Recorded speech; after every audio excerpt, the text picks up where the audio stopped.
is a 17 years old who is pretty and has a kind personality. In the last few weeks, Noor has been joining an activity organized by the school, which is camping. This activity was held over 2 days and 1 night, and all students were required to participate.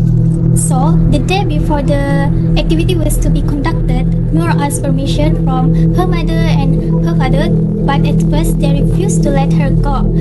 After trying to persuade them a few times, they finally let Noor go, but on the condition that they send her to the campsite by using her father's car. Without hesitating, she agreed with that and started to prepare her things.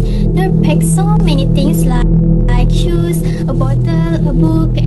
So the day has finally come and they reached the camping site early. The area where the activities were held was a little bit creepy and it was far from town.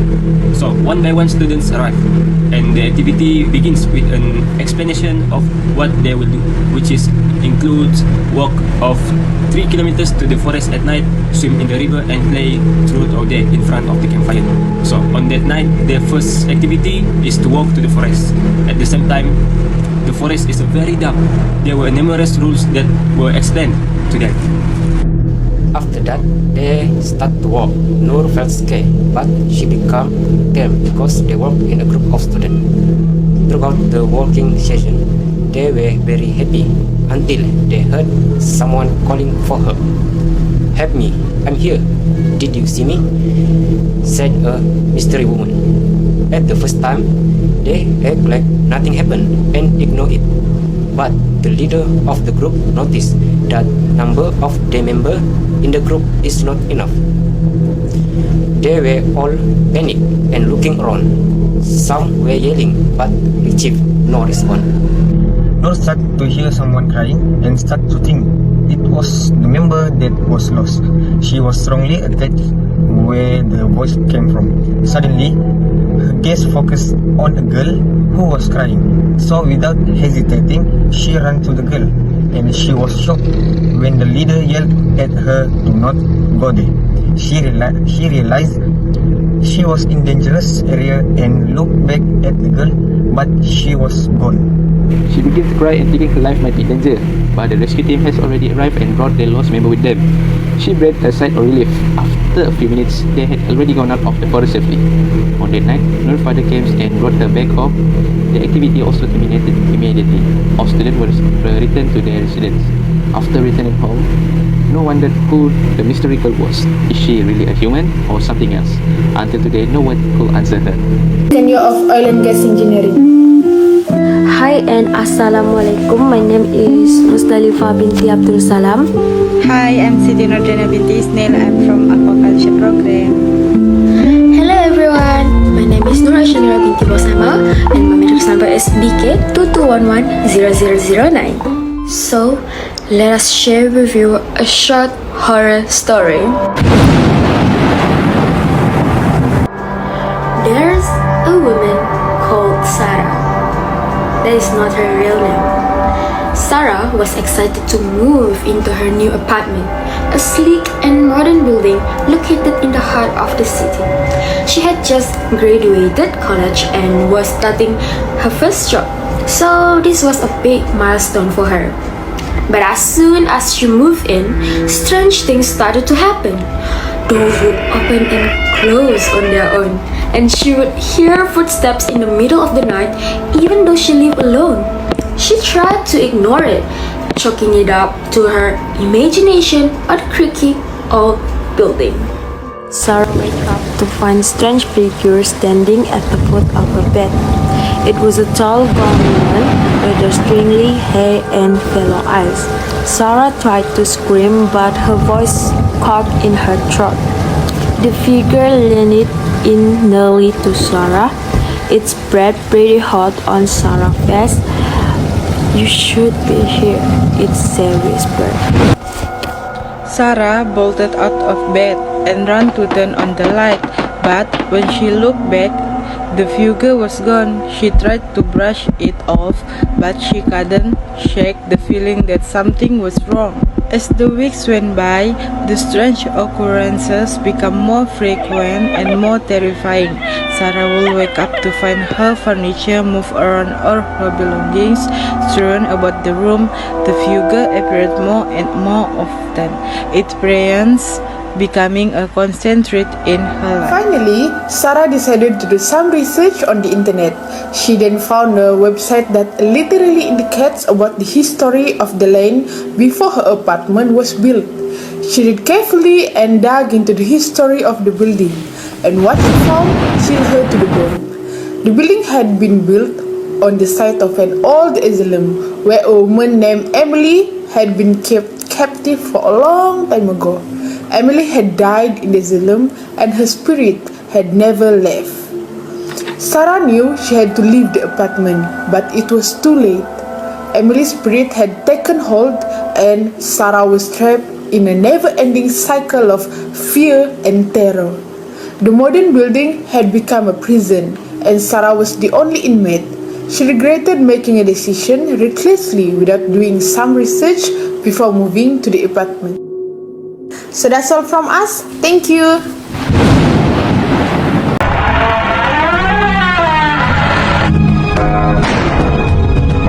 Last year ago, I stayed at the Ceremony Hotel after attending a ceremony for my beautiful friend Em. Me and my lovely friend Ellie were staying in the same room. On that day, we were accompanied by a hotel employee to show us our room. He also promoted the food menu they serve for breakfast, lunch, and dinner. At the time we stayed there, the next room was empty because it was undergoing renovation. Explains that one of the rooms contains a rather creepy room that leads to the elevator. Apparently, one of the mafia had previously resided in this hotel so that he could easily access the room on the same floor where his mistress was staying. The worker told us that one of the humans had died in the elevator. He said they can sometimes still hear the sound of the elevator sounding like there are people and cracking, even though it has been repaired. After hearing that, my friend and I separated when she had to leave to take care of an important job. When I feel bored alone in the hotel, I want to take some pictures, but I forgot to bring my camera, but it's okay. I will use my phone camera to take some memories and take many photos to make a story on social media. At one point, I wanted to go to a convenience store to buy some medicine because I forgot to bring it while I was passing through the road leading to the elevator. Suddenly, the light didn't work at the time, and the clock showed exactly 12:30 in the evening. So the hotel was little quiet and little creepy. Thankfully, I have torchlight on my phone. When I was alone in the elevator, I felt something awkward and a bit creepy. After that, the elevator stopped at the second floor suddenly. And the hotel opened, but there was no gleam of anyone there. It looked quite dark. As soon as the elevator door closed, the elevator felt heavy, and it felt like something was watching me. The elevator door opened on the ground floor a few steps away, and I immediately felt cold, and my instinct told me to turn around, so I did. For a moment, I looked back and saw a glimpse of white shirt with a little spot of red blood and long hair looking at me. The elevator door closed. After that, and rushed the receptionist without saying anything about it, and finally met the security guard. I checked for a few seconds, thanked him for the help, and then left. I was a little traumatized by the incident. I was excited that my friend just come back from work. Thank goodness I wasn't alone in the elevator. I was just acting like nothing happened and decided not to tell because she will not believe what happened. While in our room, the street light leading to our room was still off but flickering again. We continued walking to our room without paying attention to it. I tried to forget and sleep. That night, I heard a sound of crying and screeching on the wall that came from the next room. Not only that, it also increased my fear when I also heard the sound of high heels hovering around the hotel corridor. I dared to try to look in the small mirror on the door. The sound of high heels stopped for a moment right in front of our hotel door, when I saw a glimpse of a white shirt with long hair and turned towards me. Show a rather scary face with tears of blood. Then I was surprised and ran to the bed and went to sleep fearlessly. This morning I told my friend he nodded his head in agreement and started accidentally telling me how he experienced the same thing when he rushed to the office yesterday. He also felt something in the elevator. He had been feeling in the same area, but neither of us experienced it is true other because they had already told us, so we felt it was better to ignore it. In the story, I found out that the hotel is known to be haunted when I did some digging on Google. Probably the hotel is not open for a moment as it is under renovation.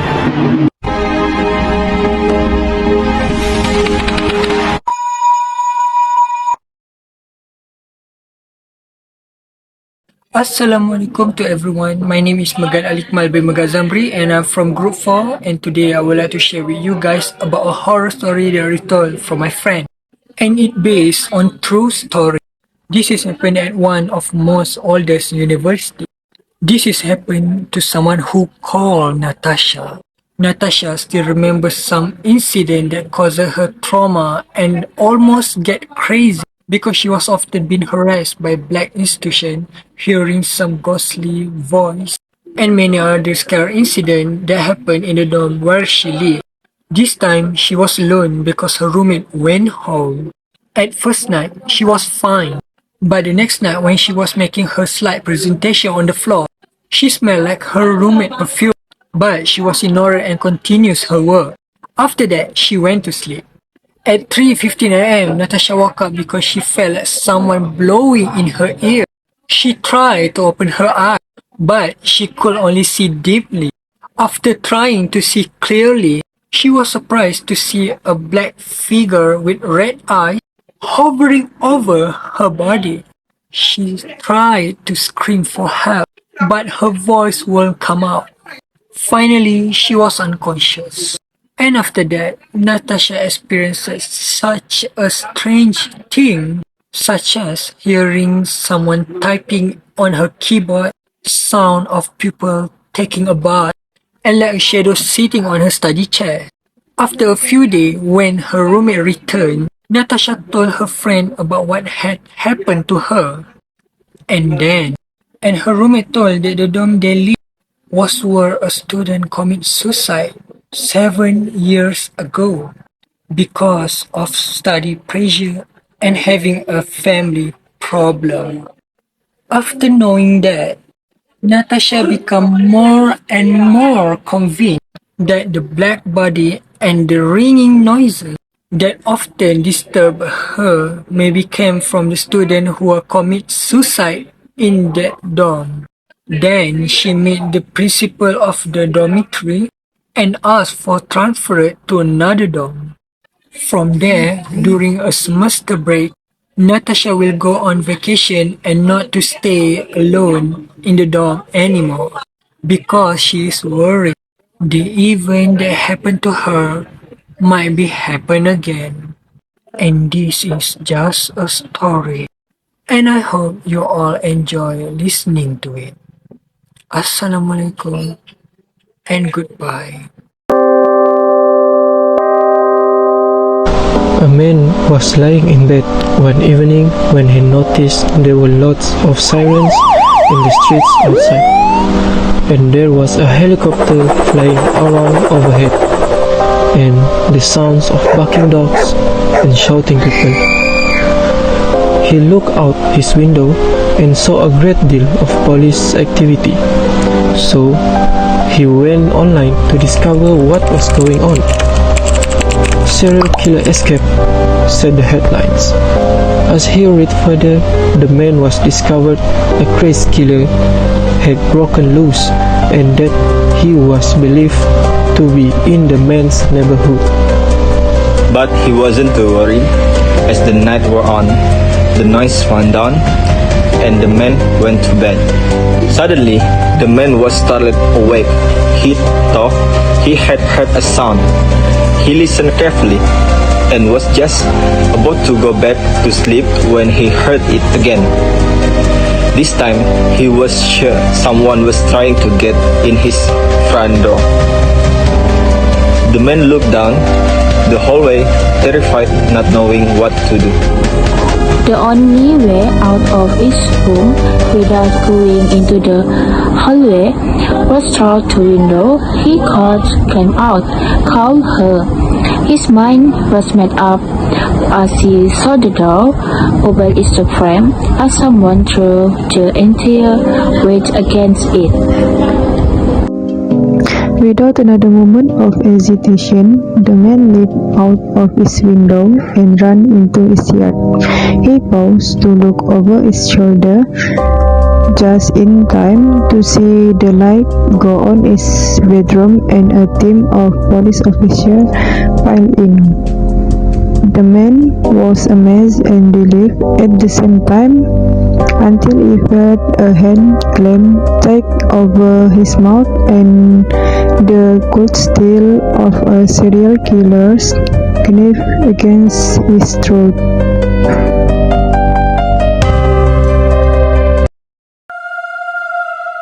It begins with Sharmalisa and her four cousins who want to return to the village together to celebrate Hari Raya. However, the bus they were on broke down, so they reached the village late at night. Guys, we will get to Grandma and Grandpa's house at 1 or 2 in the morning, right? Maybe it's because the driver takes the bus slowly, but it's okay. It's also fun because it's arrived early in the morning. The weather is also cool and fresh. Even though it's cold, the road to go home is very scary. Again, the forest is left and right. That's right, Nat. It's very scary, but we have to think positively. The important thing is to arrive safely. Please guys, take care of each other conversation. Don't talk nonsense in the middle of the night. We all human. So, keep quiet if you see something suspicious. Guys, I'm hungry. Let's stop by a restaurant before we go back. I can't stand being so hungry. Please. Sorry, we already ate. Hungry again? We will be late when you get home. I'm tired, you know. It's okay, Nat. We'll go in a moment and then we go back. Okay. I will go with you if you want to eat. There's a food stall near the Jayabaru village area. I heard the food and drinks are good there. We will try to eat later. Seriously, Sai? Never even heard of the food stall there. I think you heard this wrong. There are no food stall there. I don't want to go. Calm down, Hanan. Inshallah, everything is okay. Guys, this is the food stall I was talking about earlier. Okay, let's eat. Wow, not bad. This food stall is small but beautiful. Guys, quickly order food. What do you all want to eat? I want fried noodle with a Milo ice one. Okay, let's all order the same menu. Excuse me, auntie. Give us 5 fried noodles, 2 Milo ice, and 3 mineral water. That's all. Thank you, auntie. Why do I feel like there's something wrong with the food stall? The aunt who took the order was also kind of food. I'm worried. Think positive, Hanan. We try to eat first. Wow, the food has arrived. It smells delicious. Everyone eats quickly, so we can go back quickly. Alhamdulillah, let's go back. It's very late now. Later, Grandma and Grandpa will worry why her grandchildren haven't arrived yet. Guys, hurry up. Suddenly I have to stomach ache and feel like throwing up. Just got home and suddenly Sharmalisa and all her cousins vomited. So we all told the grandparents that we had just finished eating at the food stall. But the most surprising thing was that they told me there were no food stall and only forest area. It's okay, guys. We rest first and sleep. Tomorrow morning, we go to look back at the area. The next morning, we all went to the food stall.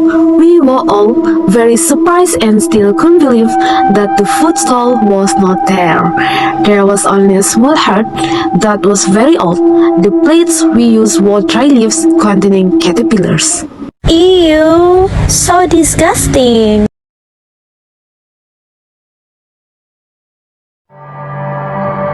Horror story when I lived in the hostel.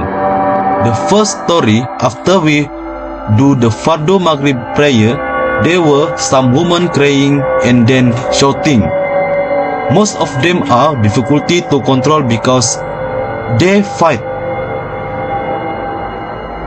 At that moments, I was taking care of the woman who was possessed, and then I saw some female students jump from window to go one pool. According to the story, in the pool there was several students who committed suicide due to being pregnant while studying.